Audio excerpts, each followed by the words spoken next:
IELTS listening test section. The listening test is the first test you'll complete in your IELTS exam. It is divided into 4 sections and each containing a recording. 4 recordings, 40 questions in total for about 30 minutes. Section 1 is a conversation between 2 people set in an everyday social context. For example, you might hear a conversation about confirming details for a reservation or placing an order over the phone. Section 2 is a monologue set in everyday social context. For example, you might hear a speech about local facilities or someone providing directions or presenting basic information about an event. Section 3 is a conversation between up to 4 people set in an educational or training context. For example, you might hear a university tutor and a student discussing an assignment, or a couple of students discussing something from class. Section 4 is a monologue on an academic subject. For example, you will hear a university lecture from a professor. This is the toughest recording on the listening exam for most students. Your task will be to listen and answer the questions as they are heard in the audio. You'll only hear each audio recording once, so you only get one chance to hear and answer each question. At the very end, you'll be given 10 minutes to transfer your answers to the answer sheet. Phrasal verbs. Phrasal verbs consist of a verb and one or more participle, a preposition or adverb, that completely change the meaning of the main verb. Some examples include bring up, which means to mention or raise a topic, or call off, to cancel or terminate something. Native speakers frequently use phrasal verbs in their speech,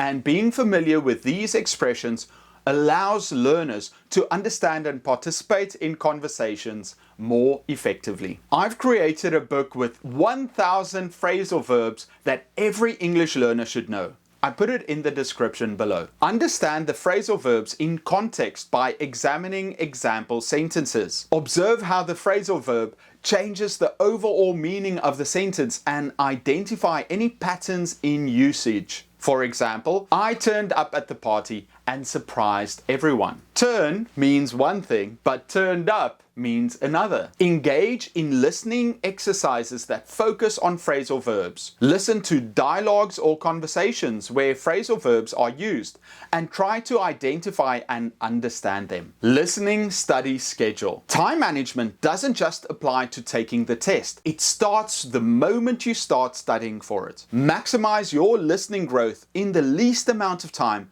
with a test study schedule. Creating a study schedule for IELTS, TOEFL, or TOEIC is the most powerful way you can improve your score. Here's an example. Monday 9 to 10 a.m. do the listening section of test number 13. Tuesday 9 to 10 a.m. review the answers from the day before. Identify wrong choices and understand why they were incorrect. Wednesday, transcribe one passage from test 13. Identify 5 words, phrases, or sentences that you have trouble understanding, and so on. By planning your listening practice, you are consciously putting effort into winning, which means that you are more likely to succeed if it's written down rather than passively trying to achieve it. At the start of each week, create your weekly schedule. Write down what you will study, and that focus will help you improve much faster. Note taking. You have to train yourself to take notes during the test on the most important content. You shouldn't worry about listening for new information and remembering it. So during the listening phase, write down keywords, important vocabulary, proper nouns, and what you think the main idea is. Content words are meaningful words that contain significance, such as people or places, actions, and descriptions. Since time is of the essence, only write down the consonants and core symbols. Vowels are so common that you could write a word without using any vowels and still understand the meaning. This could be sleep, symptoms, and depression. Some symbols you can use when taking notes: benefit, positive, also well, together, combined, no, not, negative, stop, I'm not sure, the lecturer is not sure, question, rising, increase, improve, positive, beneficial, going down, decreasing, problematic, hurting, leads to, results in, follows, is equal to, the same as, something is like, similar to, not equal to, not the same as, dissimilar, and connected to. Symbols are important. Not only do they save you time, but also increase the amount of information you write down about the listening passages. Start with just 2 or 3. I suggest the arrows since they are easiest to understand. You have to be succinct. If you spend time writing down unnecessary information, you will miss important content. Question types. There are 7 main question types in a listening test. Content. What is the topic of discussion? What is the professor mainly discussing? Purpose. Why does the student visit the professor? Why does the professor mention that? Detail. What is stated in the passage? According to the speaker, what do they say? Speaker's attitude. What is the professor's opinion of? What can be inferred about the student? Inferred is a great word. It means what does it mean? What can we learn from that? Function. What does the speaker mean when he says? Why does the professor say this? Inferences. What can be inferred about? What does the speaker imply about? Organization. How does the professor organize the information about? While it's important to know the different question types, it's even more important for you to know how to answer each type. Make sure to practice identifying and answering these different question types. Passage structure. When you understand the structure of a conversation or lecture, you can anticipate what will be said and which information is important. Most listening conversational passages have a fairly simple structure. First, a problem is presented by a student. Next, someone offers a solution. Finally, someone describes the steps needed to solve the problem. Academic lectures are typically organized based on 6 different structures: cause and effect, historical narrative, problem and solution, sequence of steps, compare and contrast, and category with specific examples. Practice examples of these questions so that you can know these structures and what is required to answer correctly. Focus on the main idea. Don't try to understand everything in the listening section. Think of the lectures and conversations as stories, the same way as when you would watch a movie. You may not understand every word. What is most important is that you understand what is happening and the context. There are 2 priorities for you to identify: the main idea of the topic,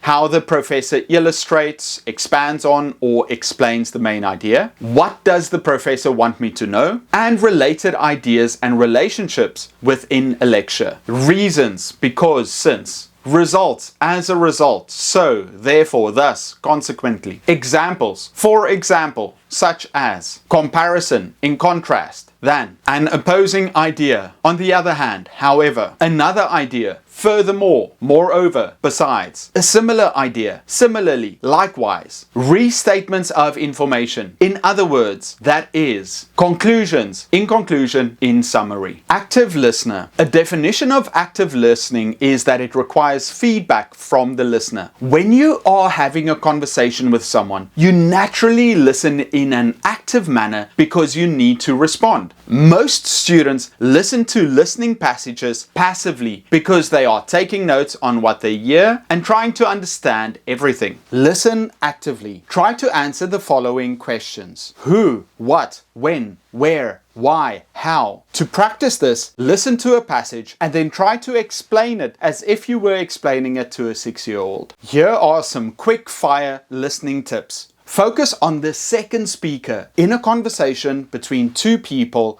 the answer is often, but not always, said by the second speaker. Answer the question as you listen. The recording is only played once, so a suggestion is to answer the question right after it is asked to make sure you don't forget it. Pay attention to answers that are synonyms among the options. Also pay attention to the structure. Lectures and presentations have an introduction, body, and conclusion. Narrative stories have a beginning, middle, and end. Pay attention to the body language or listen for intonation patterns used to express different emotions. Words or phrases that are said louder, clearer, or stressed. Listen for pauses between important points. Listen for numbers you might hear in prices, times, or addresses. Listen for verbs or other expressions that show if an event is happening in the past, present, or future. Pay attention to similar sounds. There are often trick questions where some answers sound similar but have very different meanings to the question asked. It might look something like this. We wanted to go and watch a movie, but we lacked the funds. Locked, looked, leaked, lacked. If the keyword in the second line is lacked, it is clear that locked, looked, and leaked are all decoy answers. Contractions.